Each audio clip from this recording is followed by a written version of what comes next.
Good afternoon, everyone. Oh, wait a minute. It's good morning. It is 11 a.m. here in Virginia and Maryland, where my esteemed guest, Dr. Daryl L. Williams, is joining us from.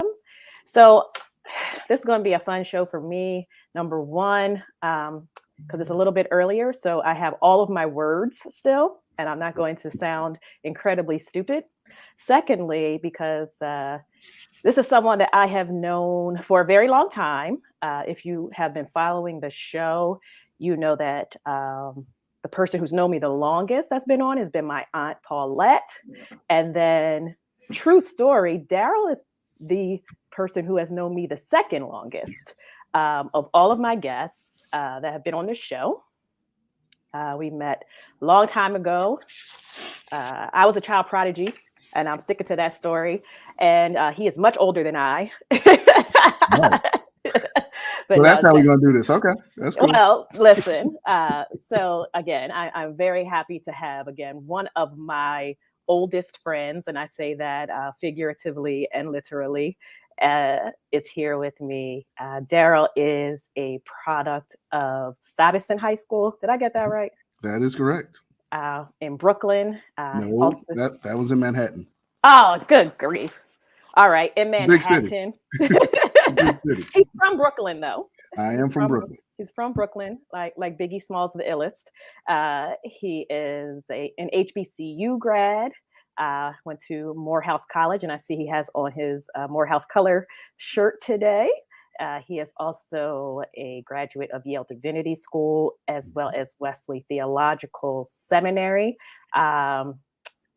Again, one of the best people I know, a father, a husband to Miss Erin E. Dub, Esquire, Ryan's daddy, and like I said, my very dear friend. So, Daryl, I wanted to do a personal introduction, but I do want you to let folks know why you're here, other than the fact that you're my friend.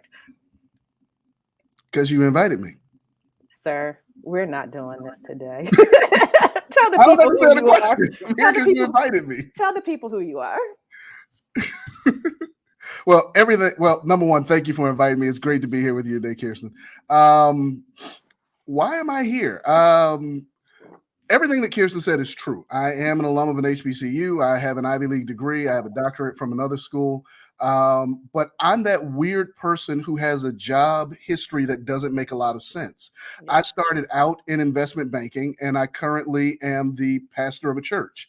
Along with that, I run a financial consulting group that helps churches and individuals get their financial lives in order. So I'm that person with the weird resume that when you read it, it's like, how do these things go together? And it seems like they don't, but I'm living proof that your history will work for you in the long run. You've just got to figure out why all these things come together, how they come together, and how to add value to people in the long run. And that's kind of what I've spent my professional career trying to do. Absolutely. So that is why I invited you, what you just said.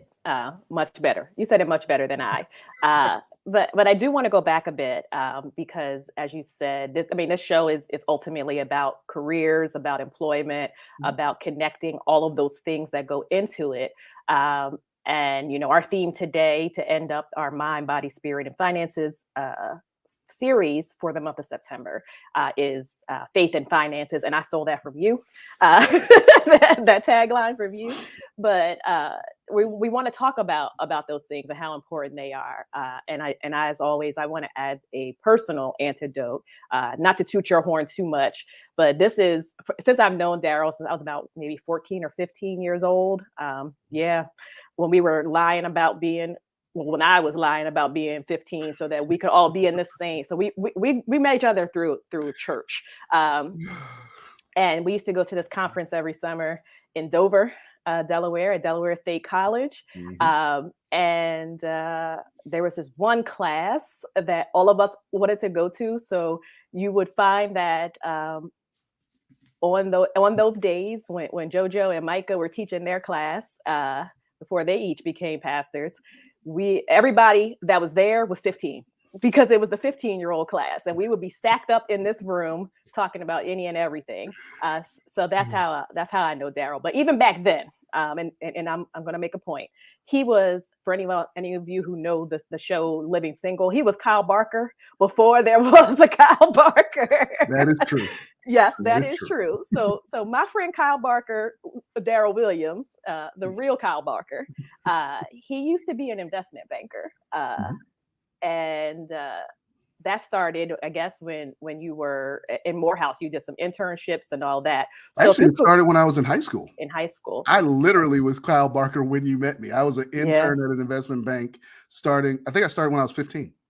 Nice. Yeah. So you definitely were a very serious person, and clearly about his money and about making money work. So if you could just walk us through that, like how you went from, being a high school intern on Wall Street to Morehouse to, what you did after you graduated. Sure. Listen, I don't think it's ever too early to start dreaming. And I wanted to be an investment banker. Listen, it's not the best character in the world because of how it turned out, but my life was kind of changed when I saw the movie Wall Street. I was, I don't know, 7, maybe 10 at the time at most. And I made a decision. I wanted to be the Black Gordon Gekko. I wanted to move in traffic in that world. Wow. There was an excitement to finance to me. There was an excitement to being able to honestly help people make money. But if I'm going to be completely honest, make some money for yourself and change your life and the life of your family. So when I was really young, I saw that movie and I was like, that's what I'm going to do. And I'm going to figure out how to do it. I was lucky enough to get an internship when I was about 15. I was still in high school. There was an investment bank who wanted to bring in 4 interns. I got selected out of a pool of God only knows how many.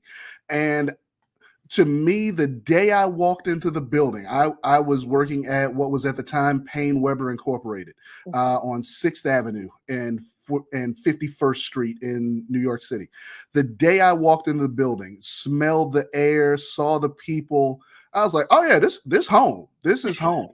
And I made the decision from that day that I was going to work this job, this internship, like it was a real job. And the reason I say that it's important to start dreaming early is that when you walk into the opportunity, you want to treat it like it's the opportunity of a lifetime. And that's whether you're 15 or 55.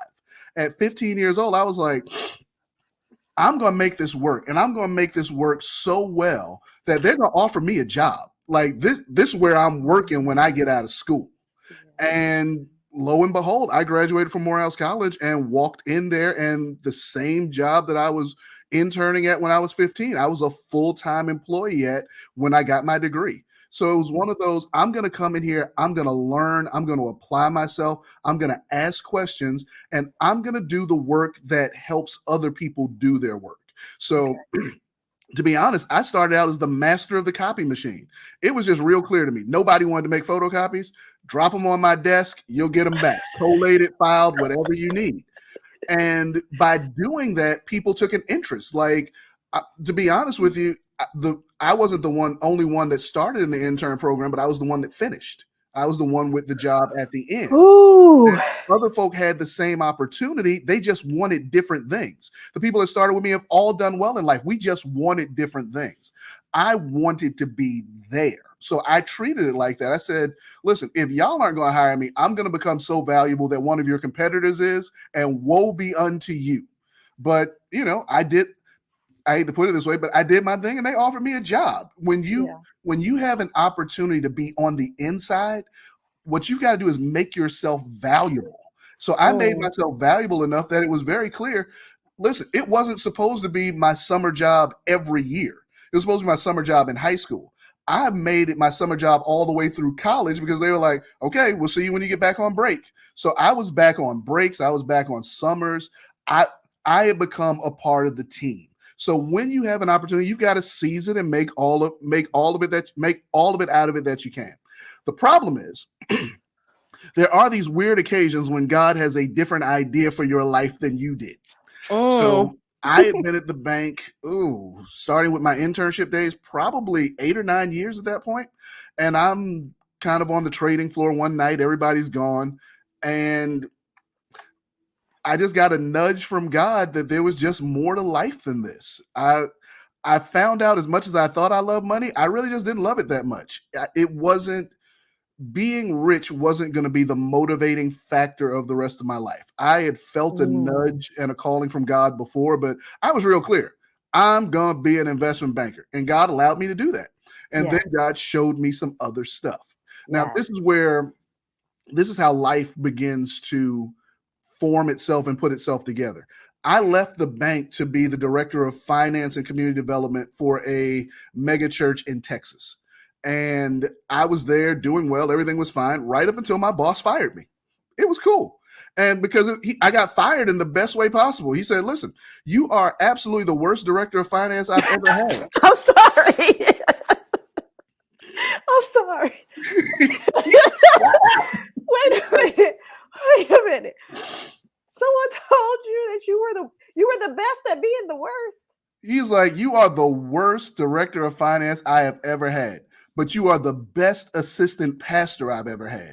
Okay. You need to stop playing with God and go to seminary.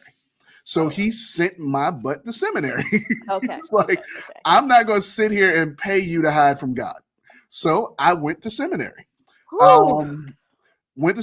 And how God works things out, I was like, well, I'm going to go, but I ain't going to like it. So I'm going to go and do the 2-year program. Okay. And I got there, and maybe 10 days into being there, there was this weird person sitting in our class for some unknown reason. I was like, oh, whatever. And I was having a bad day. I hadn't wrecked my car, but I had like almost blown a tire. I was a little shaken up when I got to class. So I was not in the best mood to be in class.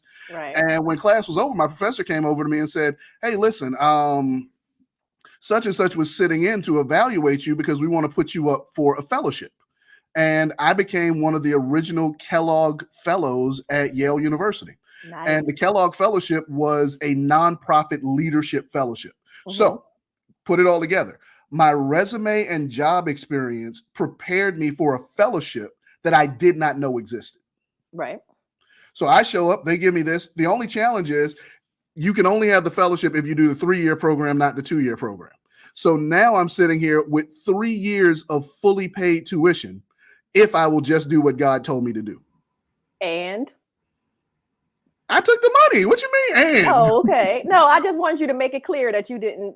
I'm sorry. I took the money, did my 3 year. I don't want to put it like I was doing time. I took the money.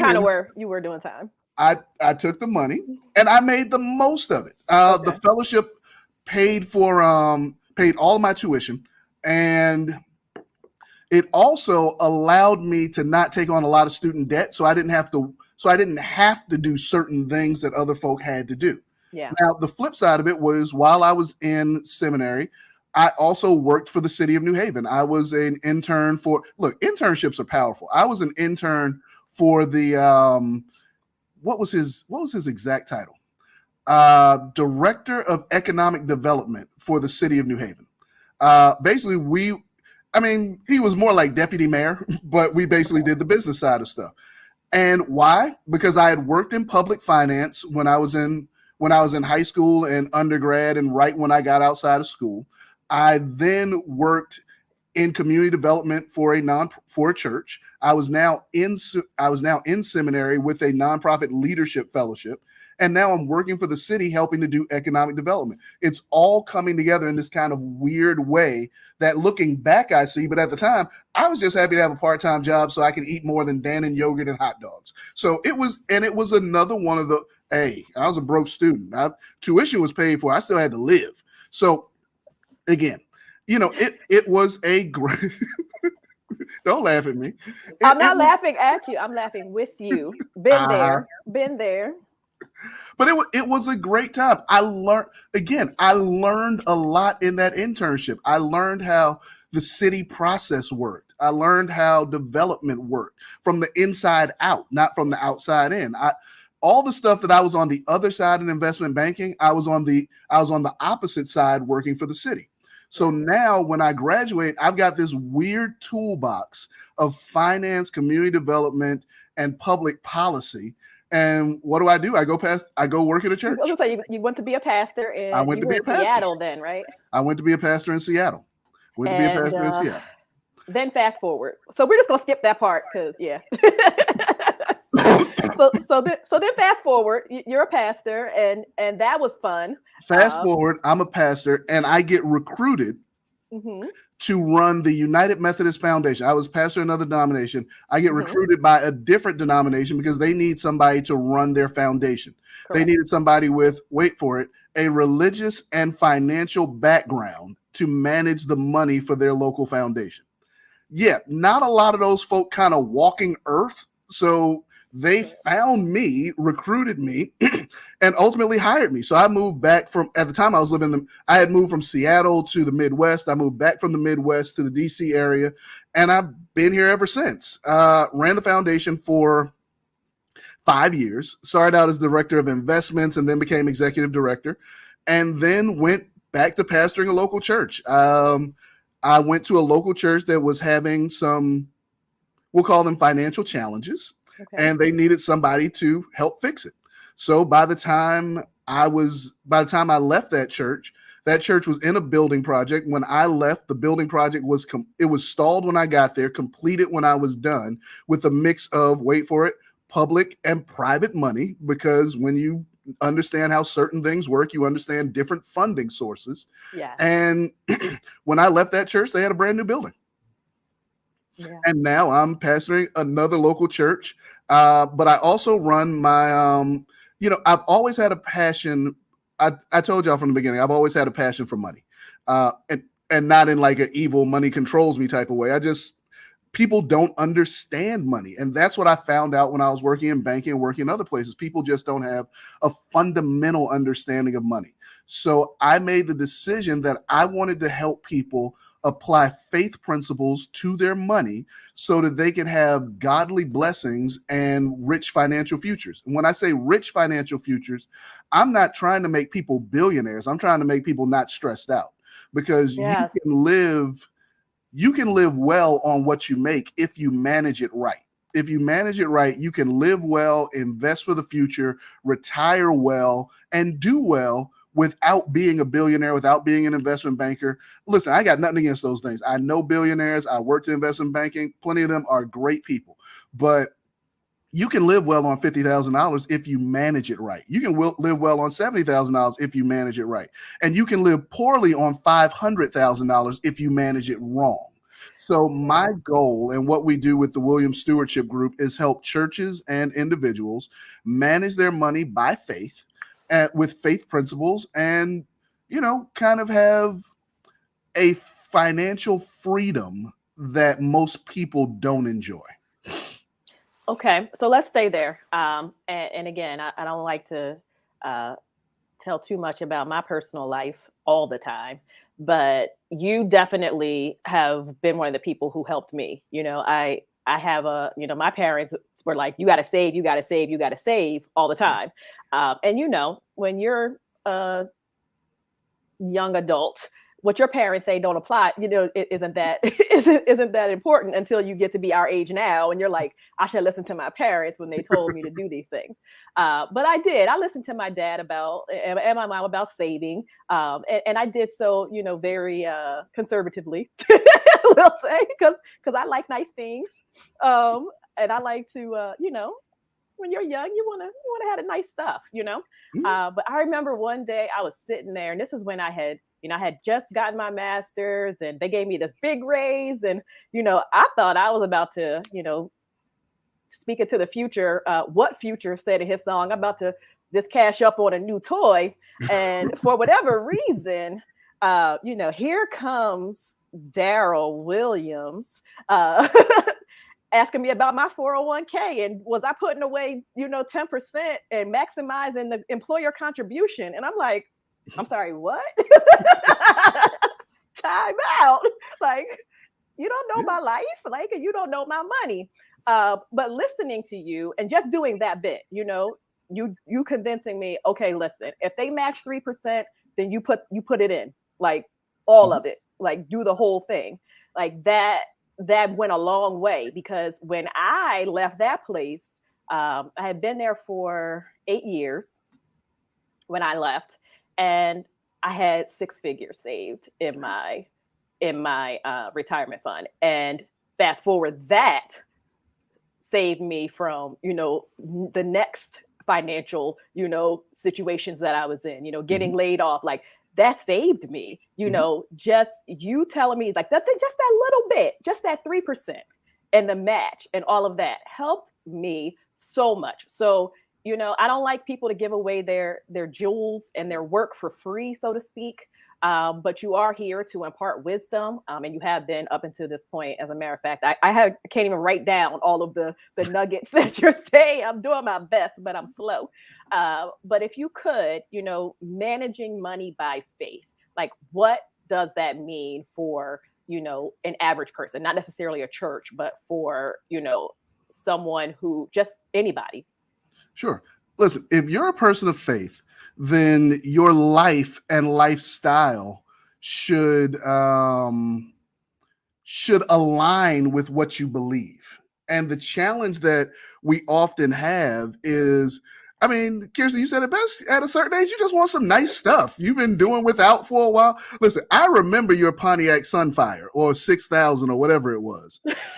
You remember that? Yeah, I remember that. No, it was a Pontiac Le Mans. Le Mans, yes. It was like driving a bike. So let me tell you, like I had a stick shift, because like my parents had 3 children and whatever, So I always got my sister's hand-me-down cars, but my first car was something that I happened to see this car driving, and I was like, I want a car today. Like I'm tired, I'm tired of this. Like I'm tired of not having a car at college my sophomore year. And I got this thing, and it was like riding a bike. Like you really had to know how to drive a stick to drive this car. I'm not even trying to be funny, but yes, I had that. And then when I graduated, I got my first new car. Thank you to my parents. And then they still paid my car payment until I had a little bit of money.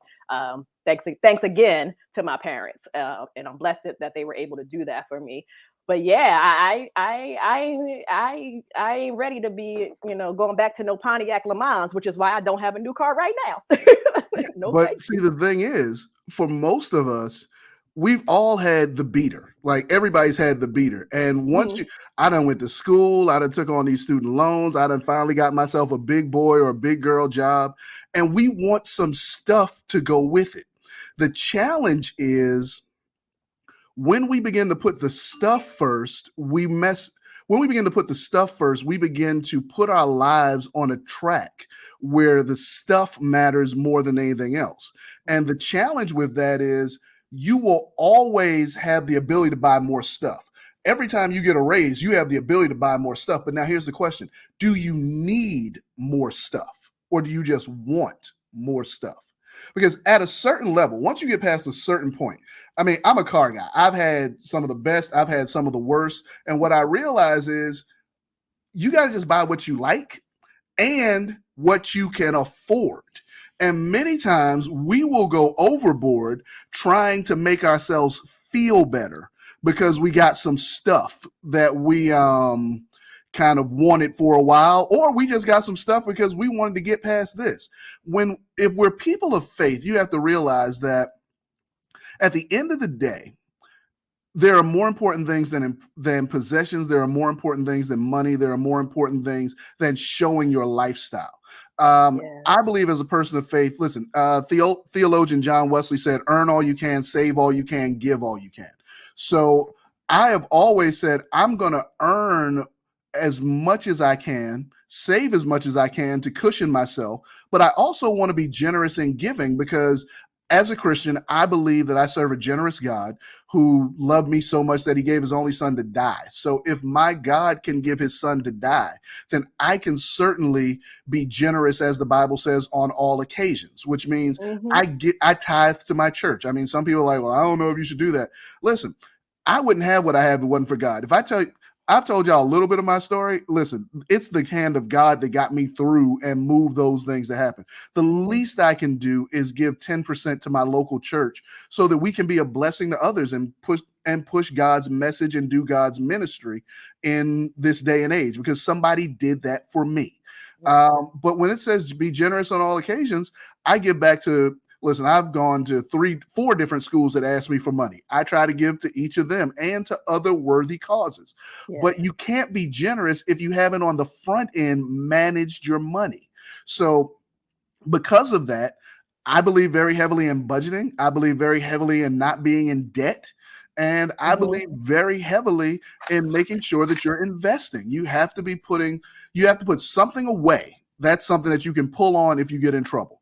You have to put something into an investment so it'll grow, so that later on you'll have something so you ain't got to work forever. But I also believe that you got to budget, which means you got to pick some priorities along the way. And the challenge that we often have is that we don't pick our priorities. We just kind of spend and then go, if I had the money, I would. The problem is you have the money. You just have to set your priorities before you spend the money. And for many of us, we spend it and then we say, yeah, but when I get more, I'll do X. And this is the thing. You make more right now than you did at some point when you said, if I made more, I'd do X. Have you done more? Have you done differently? The answer typically is no, because we haven't changed our habits. We've just changed our money. And one of the challenges with that is what they call lifestyle creep. I make more money. I got to look like I make more money. To who? To who? So as a person of faith, I set my priorities around being able to give to God, take care of my family, bless others, and have some fun. Now, people say, well, I don't like that order. That's my order. Right. I give to God first because God takes care of the rest of this. Right. I take care of my family because I am a husband and father. And you say whatever you want to, call me a male chauvinist, call me whatever you want to, but I'm going to take care of my wife and child. Period. Okay. Period, point blank. After that, yes, I want to be able to be a blessing to others because it makes me feel good to give as a part of my faith. Like I said, the Bible says to be generous on all occasions. So I give to others because I enjoy doing it. It's a part of my faith. And yes, at the end of the day, I'm going to have me some fun. What does that mean? I'm not somebody that's sitting around like, hey, listen, I just wear sackcloth and ashes and, I buy off-brand stuff when it's on sale. I'm not saying any of that. First of all, you're from Brooklyn, and we know you are not wearing no off-brand nothing. Saying what I'm saying. But what I am saying is I do that because I budget ahead of time. Yeah. So there's some frivolous things that I don't do. There's some things I say no to because I picked a list of things that I'm going to say yes to. So my money goes where I say yes. Too many times, because we haven't picked, our money goes everywhere. So when we sometimes want to say yes to something, we've already said yes to a whole bunch of things that don't matter to us. And now we can't say yes to the thing that matters.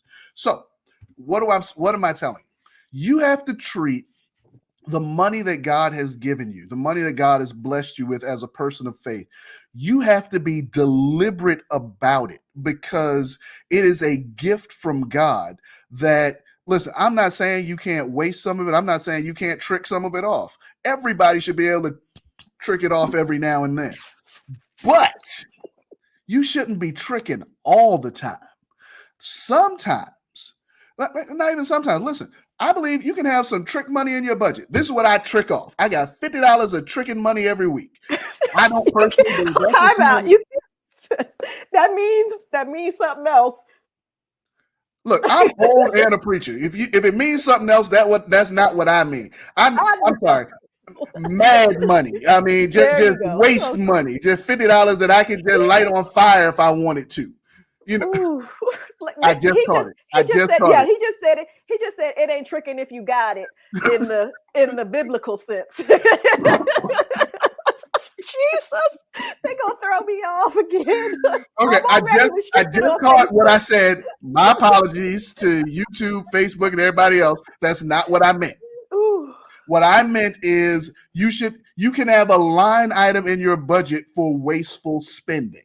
Yes. Once you have already taken care of the other things, because listen, I believe that every blessing of God should be stewarded well. Steward just means to manage it. It should be managed well so that you don't look back and go, I wish I had, I wish I coulda, woulda, shoulda has put a lot of people in the grave. But if you do what you're supposed to do, then yeah, you have the ability to be able to do some frivolous things sometimes. I'm not saying don't go on vacation. I'm planning one right now. I'm saying don't have to pay for it when you get back. Because if you budget for your vacation, then yeah, I got the money for it. I'm going to go spend money that I've already set aside for this. So I'm not dreading the credit card bill when it comes back. Right. Sitting there talking about, well, Paris was nice. And for the next 7 years at $137 a month, it's going to be mine. I'm going to own them memories, not just be renting them. Oh. And sometimes, listen, like I said, you have to decide what's important. Listen, I am a fan of travel, but sometimes you need to travel where your budget is right now. Travel where your lifestyle is right now. If you're in $20,000 of credit card debt, you don't need to go to Paris, France. You need to go to Paris, Texas. You can get away, take yourself some time, go to Myrtle Beach if you're on the East Coast. If you're on the West Coast, go to the Santa Monica Pier if you live in LA. You ain't got another $7,000 to add to the 20 that you already need to get rid of.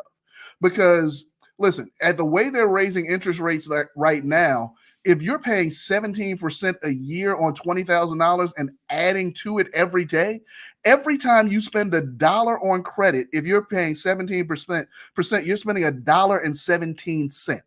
Right. So how long do you want to do that? Listen, I remember when I paid off my credit cards. I remember when I paid off my student loans. I remember when I got the titles to the cars. Listen, I'm not saying you can't appropriately use debt. I'm saying we inappropriately use debt sometimes. Look, money is not medicine. You got to ask yourself, do I really need another pair of Gucci shoes, or am I just feeling a little upset right now and I think these will make me feel better? They may make you feel better, but let's be honest about two things. One, after 2 hours, they're going to hurt your feet. And two, if you ain't got the money for them, you're going to be paying for them for the next 4 years. What pair of shoes is worth 4 years of your life? None. Well, there's your challenge. So as people of faith, if you're going to treat the blessings of God as true blessings from God, and you want to honor God with what God has given you, you've got to be deliberate about how you use it. You've got to be deliberate about what you do with it. And the other side of that, that's for folk who have financial challenges. The other side of faith is that some of us have just been blessed abundantly. Some of us, we kind of feel guilty because it's like, when I swipe the card to pay for stuff, I'm not praying it go through. I know it's going through. I'm like, what am I supposed to do with all of this? Help somebody else. If you have more than you need, you have more than you need. If you have it, you know it. But somebody that doesn't. An organization that does work that, the $1,000 you could give them could make the difference in an after-school program, could make the difference in moving somebody from the prison pipeline back into society. I'm big on doing something with your extra. Like this year, Kirsten was for real about me being Kyle Barker. I went through my so I had these suits that it was going to be at best aspirational for me to fit in again, but they were all still you like that, huh? But they were all still in a closet in my house. I'm like, there are people who could be using these suits for interviews. So I found an organization that took men's suits to prepare folk for interviews, and I gave them 23 suits. Wow. Because I had them, again, getting back into them was going to be aspirational, because if you buy quality stuff, one, it doesn't go out of style, and two, it stays in shape. I had them dry cleaned. I gave them to somebody. And now I know that somewhere those 23 suits are being used for interviews, being used to move somebody's life forward. If you've been blessed with abundance, bless somebody that doesn't have as much. It's not going to hurt you. No, it's not. It's definitely not. So you're talking about this, but another thing that you have imparted into me is your formula. Mhm. And I would like you to share your formula for money, like what percentage you recommend goes to what things. Okay. Here's the challenge. I don't really do the formula no more. Oh, well, then tell me why. um, the more of this I've done for people around the country, Uh-huh. I've had to change the formula because the formula if you live in Brooklyn and the formula if you live in St. Louis are very different. Like, Yeah. you know, Okay. what you have to pay for an apartment in Brooklyn and what you have to pay for an apartment in Des Moines are very different. Hmm. So I've always looked at it. So I've changed it to kind of looking at priorities. Okay. And to be honest, I'm sure I read this somewhere else and stole it from somebody. It's about securing what you have to do. So my thing is, first you do your giving. If you're a Okay. Christian, off the top, you do 10% to God. You do your tithe because that is what the Bible mandates that we do to honor God for what God has done. Okay. Then my thing is take care of your home. Okay. And home means take care of your rent, your electric bills, all of those things. Take care of your home, take care of your transportation, Yeah. take care of your insurances, Hmm. and take care of your cleaning. Now, Okay. I'm going to tell you why I say these things. If you have somewhere to live, know you can get to work, have insurance in case something goes wrong, and know that your clothes are clean so you ain't got to show up to work smelly, you can fix all the rest of it without a lot of psychological burden. If Okay. I know that I don't have to park my car down the street and I don't have to worry about where I'm going to lay my head, that's a lot of psychological burden that has been moved. If I know I can get to and from work, I've got clothes to wear, and I'm sorry, of course, the last one with the house, make sure you can eat. So if I've got clothes to wear, I've got food on my plate, clothes on my back, a roof over my head, and reliable transportation to and from work, and I've given to God because God has blessed me with all these things. If I can do those 5 things, then I can make the rest of it work by deciding what's important. Do Okay. I need to go shopping? Do I need to go on vacation? If I'm going on vacation, how far do I need to go? Can it be a driving vacation instead of a flying vacation? Because once I've settled the big rocks, then I have the ability to manipulate the smaller rocks so that, because my thing is, if you've got debt, get out of it. Because every bit of debt that you get out of adds to your bottom line. If you have, I'll put it this way, if you have $20,000 worth of debt on your credit cards and it costs you, and again, I'm making up numbers here because I haven't done the math today to sit on it. Typically, I would do the math ahead of time. I don't have the math on it today. If you've got $20,000 worth of debt at 17% interest and it's costing you, we'll call it $4,000 a year to service that debt in your monthly payments across the board. If you don't have that $20,000 in debt, you now have $4,000 that you can spend on something else. $4,000 that you can invest, $4,000 that you can pay for that trip you want to go to Paris. You can pay for it without borrowing for it. If you have your house in order and you start getting rid of your debt, the money on the debt side moves into the house side, which means that now you can give, you can invest, you can travel, you can do all sorts of things on the same income because you get to keep the money instead of giving it to Wells Fargo, Citibank, Chase, Discover. I mean, pick who you owe. I mean, and if you want to dig deep into it, I mean, how many of y'all got a credit card from Victoria's Secrets? Listen, I understand. Women's bras are more We expensive. don't have that no more. We are 40, child. We did not go to no Victoria's Everybody Secret. watching this ain't 40. Oh, well. Listen, fine. Go buy your La Perla, have fun. I'm saying I'm saying for folk who are going in there, because you go in any store and they will tell you, listen, we will give you 10% off today if you will sign up and put this on this card. What they haven't told you is we're going to give you 10% off, but the card is a 23% interest rate. So we're going Yes, to make 13% by giving you 10% today. correct. So we're gonna make 13% we're gonna make 23% until you paid this off. Because what many of us will do, I will pay it off at the end of the month because I had the money. End of the month come around, you like, oh, they only want $10. So I'm gonna keep this. This is my club money this month. I'm sorry, we owe. This is my brunch money for next week. No, pay that if you're gonna pay it. Because yeah, you paid $10, but now they're gonna charge you 23% for next month.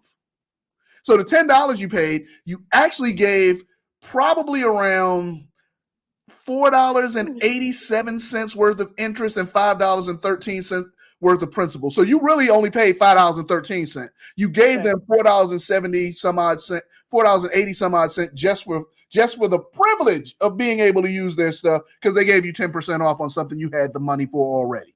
Oh my goodness. That's why I do this work, because people typically just don't think it through.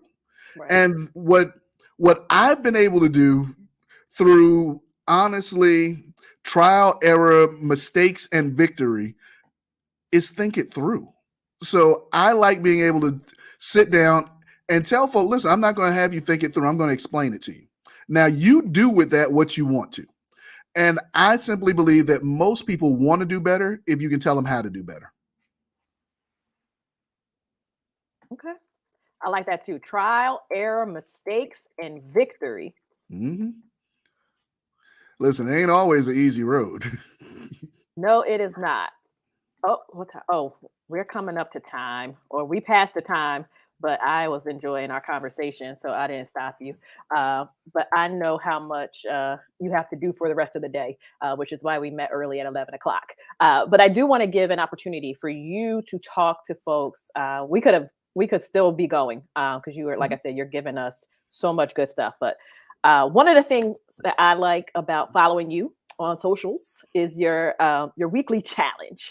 I love to engage with those. You know, you get in front of the camera and you tell us what we don't want to hear sometimes. You tell us what we need to hear. And this week's message is about stay consistent. Mm-hmm. Okay. What is one way that people can stay consistent about their finances today? Okay. The best thing you can do to stay consistent with your finances is automate. Because if you're depending on yourself to do it, sometimes you feel like a nut, sometimes you don't. The way to automate is, you know what your check is. You know what your bills are. So automate as much of it as possible. Put your mortgage on auto pay. Put your cable on auto pay. All the things that you know don't fluctuate a whole bunch, put them on auto pay. And then put your investments and your savings on auto pay. Treat them like a bill so that you don't get the money ahead of time.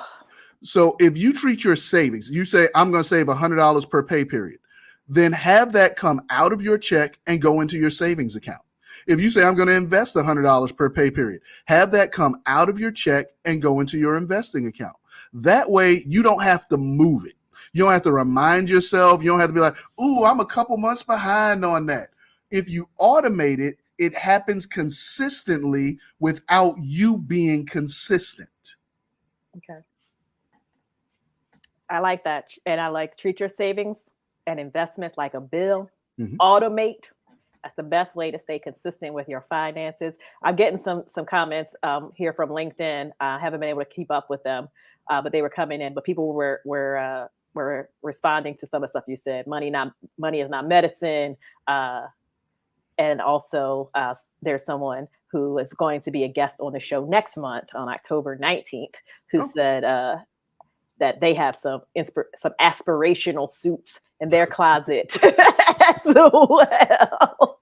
Mm-hmm. Yes, and I will also attest to that because I have done my best to downsize a lot of the things that I know I'm not, like, you are not going to wear that again. You work from home and you have for however many years. And then with COVID, like, you don't go outside, let it go. Like, you're not wearing that stuff, let it go. So that's what we're all going to do. I got some takeaways for y'all from me. Get rid of that stuff that you're not going to wear. You are blessed to be a blessing, as I learned in church. Let's see. like he just said, treat your savings and investments like a bill so you stay on them. Not that we haven't been having fun, but I do want to do my fun stuff like I do every week. So I put up "Lose Yourself" as your song when I advertised. Yeah, I saw that. I was like, Yeah, this is because interesting. because when you were on the podcast, I asked you what that song was that get you going, and you said "Lose Yourself."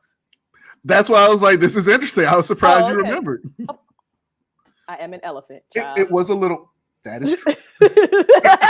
You know, now you with all listen. I'm not gonna When tell all on is us. said I'm and not. I'm done. not gonna tell on us because that stuff is classified. I'm like, listen, all of the interesting information that I carry around. So yes, so lose yourself. But besides that, because you've already given us that one, when you're ready, like when you're like, I got to get into it today. I got to get out here, and like I said, I got to bless somebody else because I am blessed. What is it that you gonna turn on? Ah, if I'm going to bless somebody else because I am blessed. Ah, I threw you a different question. So I, yeah. So what's I the mean, song I'm that gets such you a. going? What's the It song that just gets you sounds going? so. Here's the problem. It just sounds so heathenly when I say it. Is the challenge. Oh, It's Encore by Jay-Z. do you want an encore? Do you want more cooking with the Brooklyn? Yeah. So you're just gonna stay with Brooklyn? Is that what we're doing? Brooklyn, stand up. Brooklyn, stand up. Hey, Okay. listen. Lose Yourself is Detroit. I'm just saying. Yeah. No, I know, but you brought it back to. I started out with Live from Bedford Stuyvesant, the livest one, Uh-huh. representing BK to the To the fullest. fullest. And now you saying, if you want an encore and you Mhm. want more, where can they go to find you? Oh, I'm Rev Daryl on all social. I think on all social. Yeah, it's scrolling at the bottom. Yep. At the very least, I'm Rev Daryl where I actually am, which is Instagram for the most part. I'm on Twitter occasionally. Daryl Williams on LinkedIn. My YouTube page is down and being redone, so that'll be Oh, back soon enough. At it'll probably be YouTube/Rev Daryl. okay. It's my title, it's my name. It's easy to find me. So I'm Rev Daryl, basically on all social. And if folks want to get in touch with you for Williams Stewardship Group, how can they do that? Again, website is under construction. So Okay. the easiest way, if you want to hit me for either one of those, hit me on social, hit me on Instagram, hit me on Twitter, and we can set up an appointment for you, help you get a budget together, help you get a debt-free plan together. Yeah. Listen, you've got to invest in your future before your future shows up, because once it gets here, it's too late. Ooh. I have to write that one down. You have to invest in your future before your future shows up. Good grief. I pick the best guests, but I do.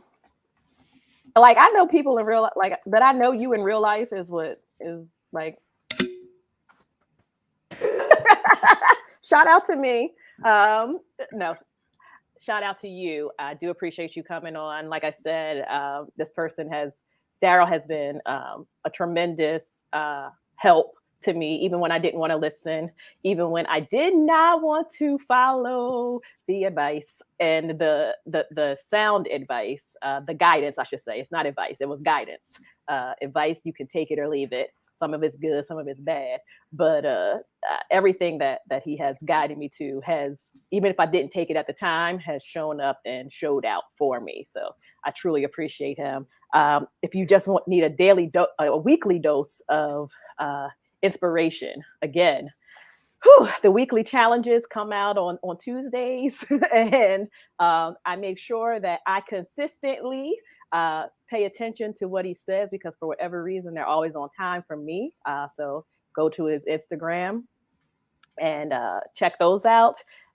If you do live in the Maryland area, I am going to invite you to attend his church, St. Paul of Oxon Hill, Maryland. And that's on St. Barnabas Road.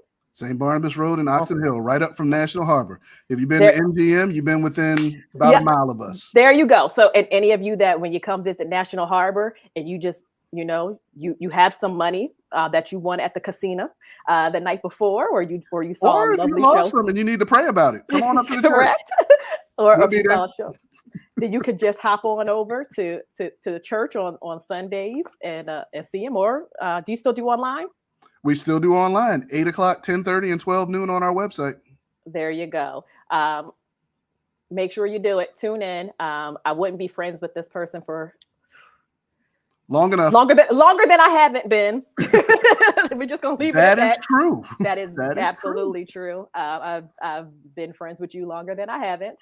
I wouldn't be if it wasn't if it wasn't a good thing to do, because y'all know me. I will cut you off in a minute. So very happy to have had Daryl here to close out the month. Next month, October, we're going to keep it on this high note. Actually have someone that I did reach out to Daryl. I said, can you see if such and such will be on my live show? And he reached out. So next week we are having another phenomenal guest, another man of God, Bishop Eric Freeman from Columbia, South Carolina, to kick off the October series, which is a celebrate, because y'all know how I love Mr. Brown. It's going to be a celebrate for the month of October, because, the end of the month is Kirsteween, but also it will be the 5th year that Track Recruiter LLC has been a thing. So we are celebrating the entire month. So these will be some personal shows. We're starting off with the things that kept me, or that propelled me, and that helped me get Track Recruiter started. So the types of programs and things that Bishop Freeman's going to be talking about are going to kick the month off. Then we're moving to another guest, Daryl Ellis, another person who, when I told them that I wanted that my aspiration was to be the such and such of recruiting, I'm not going to drop this person's name because it turns out that they're a whole not good person. Torin told me that I already was, and that stuck with me, especially when I was in my low place, like, am I really that good? And yeah, I kind of am. Then week 3 will be Candia Johnson, my business coach, who has gotten me to places that I couldn't even imagine. And then we're going to close out the month with a personal show. I'm not going to give that to you till it's time, but we'll see you next week. Please tune back in. You're going to want to see this. Outside of, I'm moving to a new state now. I see, I haven't had anyone from South Carolina on before, or anyone that far south. So I'm excited to do that. So come back next week at our regular time, 2:00 on Wednesday. Join us. See you then. And thanks for tuning in. Bye-bye.